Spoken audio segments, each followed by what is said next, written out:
أعوذ بالله من الشيطان الرجيم. بسم الله الرحمن الرحيم.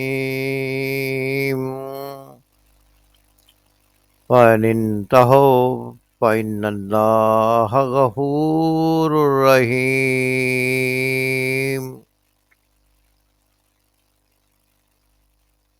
صدق اللہ العظیم. سورۃ البقرہ کی آیت نمبر 192.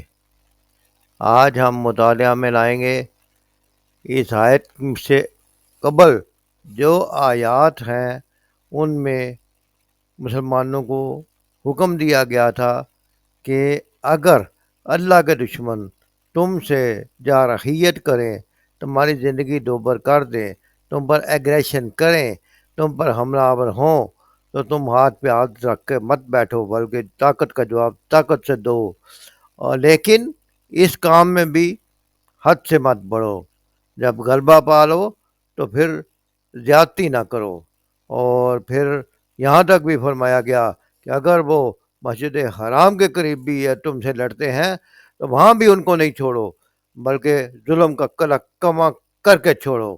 آج کی آیت میں بتایا جا رہا ہے فَإِنْ انتَهُوا فَإِنَّ اللَّهَ غَفُورٌ رَحِيمٌ.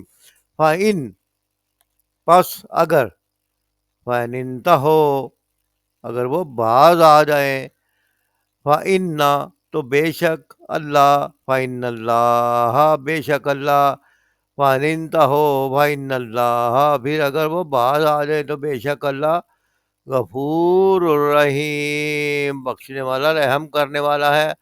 یعنی شرط کیا ہے کہ وہ اپنے کیے سے باز آ جائے، زیادتی سے باز آ جائے، کفر کو چھوڑ دے، مسلمانوں کو تنگ کرنا چھوڑ دیں، دعوت حق کے مقابلے میں رکاوٹیں کھڑی کرنا چھوڑ دیں، تو وہ اللہ تعالیٰ کو جب وہ یہ توبہ کر لیں گے تو اللہ تعالیٰ کو بخشنے والا رحیم کو پائیں گے.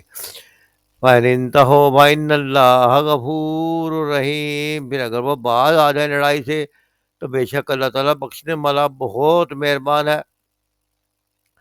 سورۃ البقرہ کی 192 نمبر آیت کا لفظی ترجمہ پڑھا گیا ہے. مفہوم اس آیت کا یہ ہے پھر اگر وہ باز آ جائیں تو جان لو کہ اللہ معاف کرنے والا اور رحم فرمانے والا. مسلمانوں کو بتایا جا رہا ہے کہ اللہ کی صفت یہ ہے، تو اللہ کی جو صفت ہے تم بھی اب وہ صفت اپنے اندر پیدا کر دو، کیونکہ اللہ تعالیٰ توبہ کر کے اپنی اصلاح کرنے والے بدتر سے بدتر مجرم اور گناہ گار کو بھی معاف کر دیتا ہے. شرط یہ ہے کہ توبہ بھی کرے اور اپنی اصلاح بھی کر لے، آئندہ اپنے ظلم سے باز آ جائے تو اللہ تعالیٰ معاف کرنے والا ہے.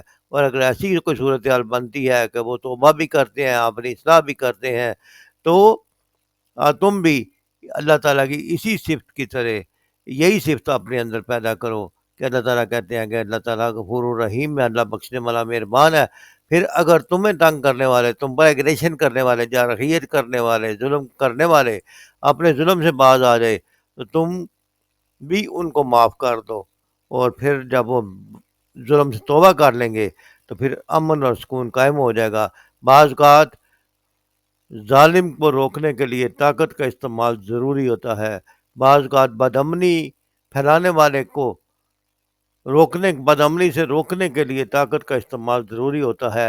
اور اسی بات کی اجازت دی گئی تھی کہ گزشتہ آیات میں کہ اگر وہ لوگ تمہیں تنگ کریں، حق کا راستہ روکیں، تم پہ ظلم کریں، تو تم بھی ان سے مقابلہ کرو، ان کے ظلم کو روکو، لیکن حد سے نہ بڑھو، غلبہ پالو تو زیادتی نہ کرو، بچوں کو بوڑھوں کو تنگ نہ کرو، فصلیں نہ اجاڑو، اور لوگوں کی دشمن کی لاشوں کا مسئلہ نہ کرو. یعنی کہ انتقام نہیں کرنا، بلکہ تم نے صرف اپنی دعوت کے راستے میں رکاوٹیں دور کرنی ہے اور دعوت کو پھیلانے کا کام کرنا ہے. سب سے پہلی بات یہ ہے کہ باغیانہ روش سے باز آ جانا، یہ بہت ضروری ہے. سید ابو العلا مودودی اپنی تفسیر تفہیم القرآن میں لکھتے ہیں کہ بدتر سے بدتر مجرم بھی اور گناہ گار بھی جب اپنی باغیانہ روش سے باز آ جائے، توبہ کر لے اور سرے تسلیم ہم کر دے تو اللہ تعالیٰ بھی ان کو معاف کر دیتا ہے. اور یہی سے پھر تم بھی اپنے اندر پیدا کرو. جب تک اللہ تعالیٰ کی راہ میں کوئی گروہ مزاحمت کرتا رہتا ہے، اس وقت اگر تم اس کو اس کی مزاحمت سے روکو، اس وقت اگر تم کو اس کے فتنے کو کلا کما کرو، لیکن جب وہ اپنا رویہ چھوڑ کر چھوڑ دے تو پھر تم نے اس کے اوپر اپنا ہاتھ نہیں اٹھانا، یا وہ ذمہ بن کر رہے گا، ماتحت بن کر رہے گا، اور یا پھر وہ تمہارے ملک سے ہجرت کر کے کسی اپنے ملک میں چلا جائے گا۔ لیکن تمہارے ملک میں رہتے ہوئے، تمہارے زیر دست رہتے ہوئے اس کو یاد و ذمہ بن کر رہنا ہے۔ غالب ہمیشہ اسلام اور مسلمانوں نے ہی رہنا ہے۔ یہ فتنہ جو انہوں نے نافرمانی کا اختیار کر رکھا تھا، اور آج بھی ہم اس دور میں سے گزرتے ہیں کہ کافر اذیت پہنچا کر لطف حاصل کرتے ہیں مسلمانوں کو۔ جب وہ مسلمانوں کو اذیت پہنچاتے ہیں تو پھر اس چیز کا وہ لطف حاصل کرتے ہیں، اس چیز کو انجوائے کرتے ہیں کہ مسلمان کمزور کے اوپر ہم نے ظلم کیا ہے۔ پھر اس زمانے میں بھی جو مسلمان مکہ میں پیچھے رہ گئے تھے، کفار مکہ ان پر بدستور ظلم ڈالتے تھے۔ بیت اللہ کا راستہ صلح حدیبیہ کے موقع پر جیسے دیکھا، مسلمانوں پر یہ بند کر دیا تھا انہوں نے، تو یہ سارے ظلم تھے۔